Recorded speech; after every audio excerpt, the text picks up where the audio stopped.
Pep Watson, this is Crime and Justice TV, and this is the CJTV Weekly Bulletin.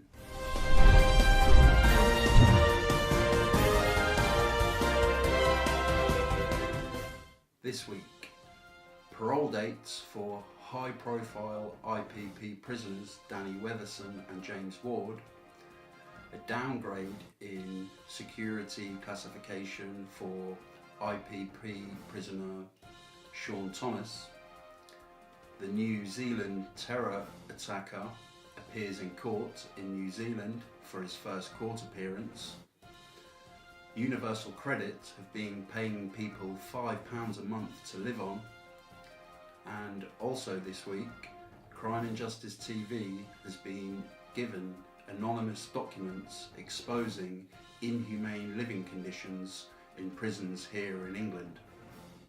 High-profile IPP prisoner Danny Weatherson has been given a parole date by the parole board for May the 9th, 2019.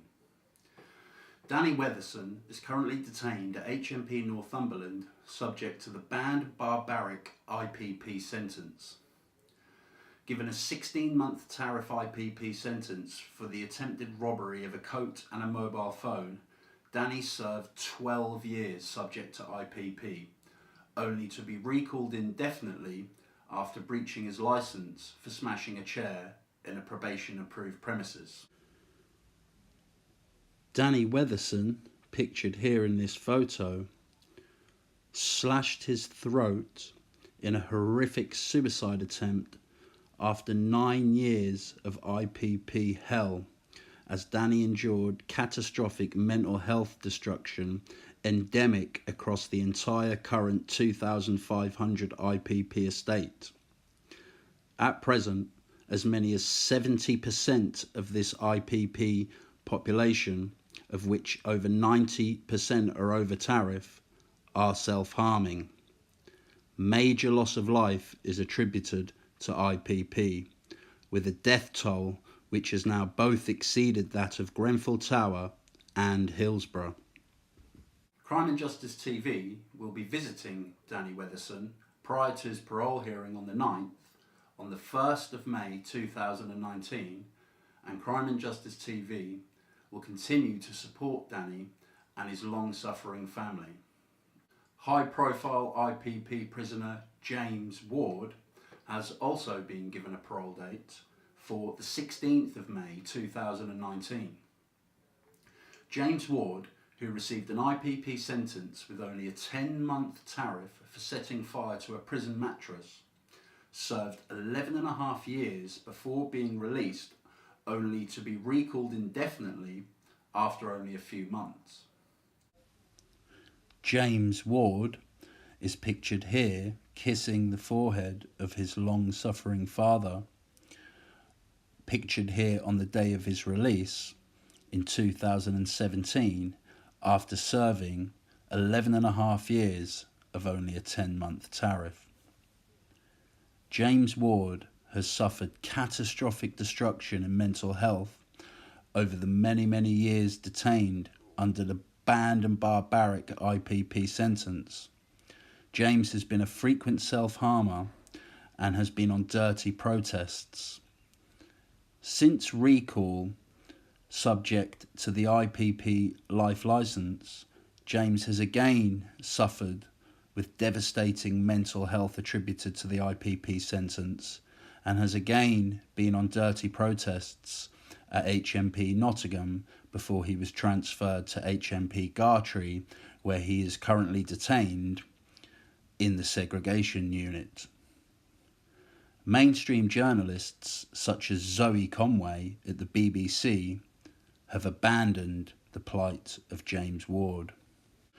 Modern-day barbarian IPP killers, Prisons Minister Rory Stewart and Justice Secretary David Gauke, are both categorical in their position that the necessary legislation, the retrospective legislation, to stop the bloodshed and injustice and ever-increasing death toll of IPP will not be passed under their watch.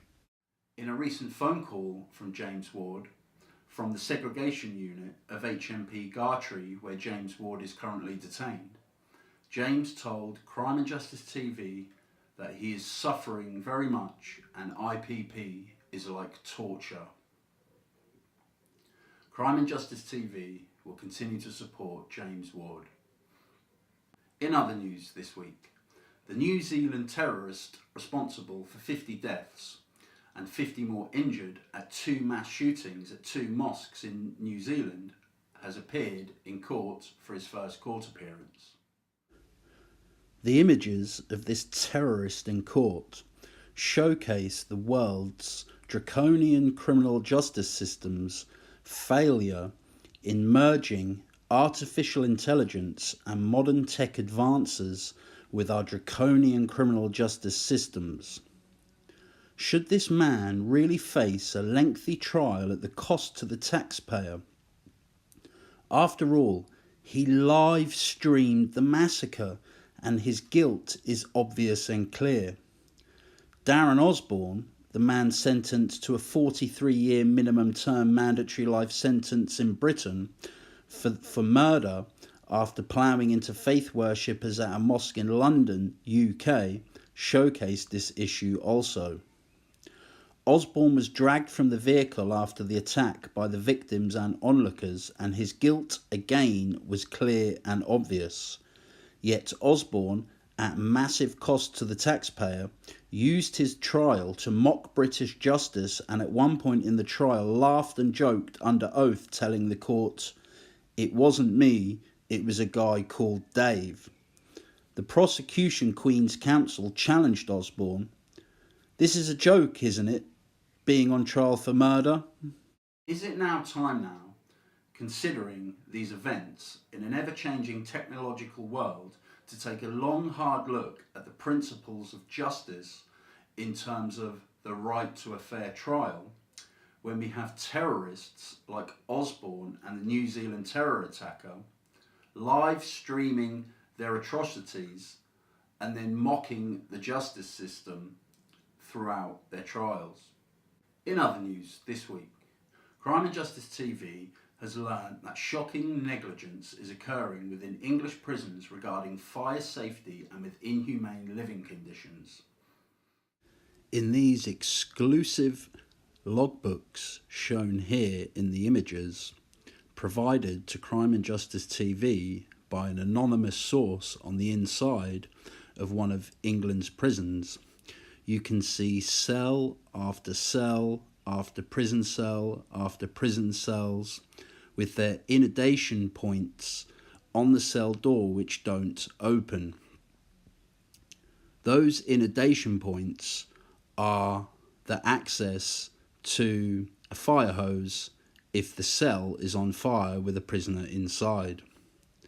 In other images, we can also see blocked toilets where men are living amongst feces, leaks in sinks, and we can also see from these images from the prison logbooks broken emergency cell bells. These are the conditions in which vulnerable men, women and children are dying horrific self-inflicted deaths in prisons all over the United Kingdom in modern 21st century Great Britain. This is the modern 21st century British penal system, the 5th richest nation on earth. In other news this week, Universal Credit has been paying vulnerable people £0 or even £5 a month to live on. In these images provided to Crime and Justice TV by a former long-serving NHS nurse, you can see that Universal Credit has been paying people £5 a month to live on, and in some cases paying them only £0.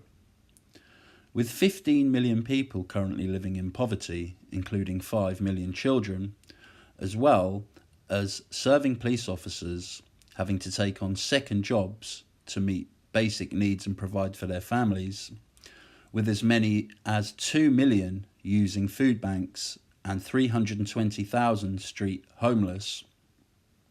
The future in modern Britain for society under mainstream political parties looks very, very bleak. The kidnapper, rapist and killer of 6-year-old Scottish girl Alicia McPhail has been sentenced to life with a minimum term of 27 years. Aaron Campbell abducted 6-year-old Alicia McPhail from her bedroom, took her away to a woodland and raped and murdered her. Sentencing Judge Lord Matthews said of Campbell, "Your crime has caused revulsion and disbelief." Matthews said that Alicia had been violated and murdered, and he told Campbell he was a cold, callous, calculating, remorseless and dangerous individual. Campbell will be given permission and the opportunity to apply for release via the parole board at the age of 43. Is this proportionate justice for the long list of victims that Campbell has left in his path for this utterly heinous crime? Finally this week, convicted sex offender and former Premier League footballer Adam Johnson has been released from prison. As you can see in these images with headlines such as "Party for a Pedo" by newspaper The Scum, the hysterical media stridence and sophism has reared its ugly head immediately upon the release of Adam Johnson, consistent with the post-Bulger, post-Payne, Blair-mongering politicisation of law and order, counterfactual, guesswork, anxiety, revenge state dangerousness era. This hysterical media stridence and sophism is the lifeblood of above-mentioned revenge state dangerousness era, and the cost continues to be immeasurable mass human suffering, death, trauma, prison suicides, and the utter decimation of the criminal justice system in the United Kingdom. All to sell newspapers for profit. No second chances for Adam Johnson, it appears, consistent with the revenge state modern British climate. That's this week's news from the CJTV Weekly Bulletin. I'm Pep Watson, broadcasting to you from Streatham in South London, UK. I wish you all a good week, and may you love by recognising yourself in others.